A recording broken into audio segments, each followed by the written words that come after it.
Michelle, tulungan mo muna ako dun sa ward C. Eh, may pasyente pa. Kaya na namin to. Ma'am, Kami na bahala kay Vanessa. Sige pa. Don't worry. Oh, kamusta ka?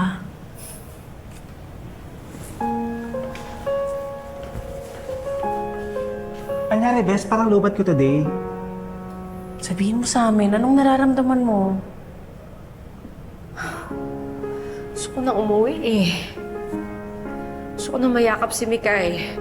Ayoko na dito. Huwag kang mag-alala, Besh.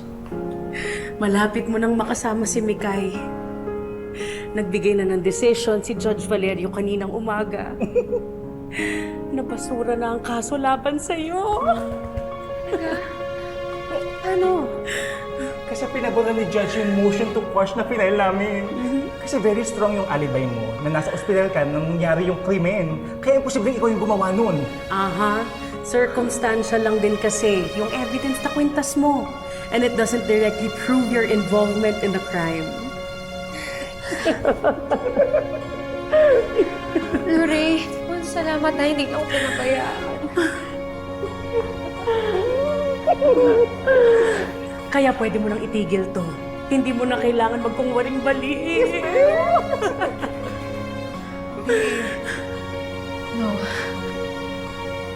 Bakit? No. Now more than ever, kailangan kong panindigan to. Nagbanta si Angel na sasaktan niya si Mikay. E di isumbong natin. Hindi ganun kasimple yun, Fons. Tuso si Angel. Kapag nalaman niya na nagsumbong ako, hahanap yun ng paraan para gantihan ako. Kailangan muna natin maghanap ng solid evidence para i-expose yan. So tuloy-tuloy lang to. Oo, nagsisimula pa lang plano ko. Nakakapagod yan, Besh.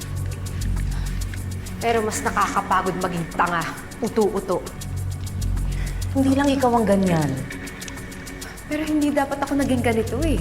Matalino ako. Abogada ako. Pero naging abogadong tanga. Abogaga, ganon? Oo, andun na tayo, okay? Kahit natawagin ka ng lahat ng tao na tanga, uto-uto. Pero sino bang hindi nagkamali? Sino bang hindi naging tanga? Kaya nga marami tayo naging kliyente, di ba? Na naloko. Naniwala sa scam. Ano ba? Agree naman ako dyan. Kaya utang na loob. Tagtigilan ka na ng mga bashers mo. Bashers? Pero dapat hindi ako nagpamanipulate si Angel na yan eh. Lawyer ako. Lawyer. Kaya never again. Never na akong magpapaloko. Kaya this time, yung Angel na yan, pagmumukha ibang tanga.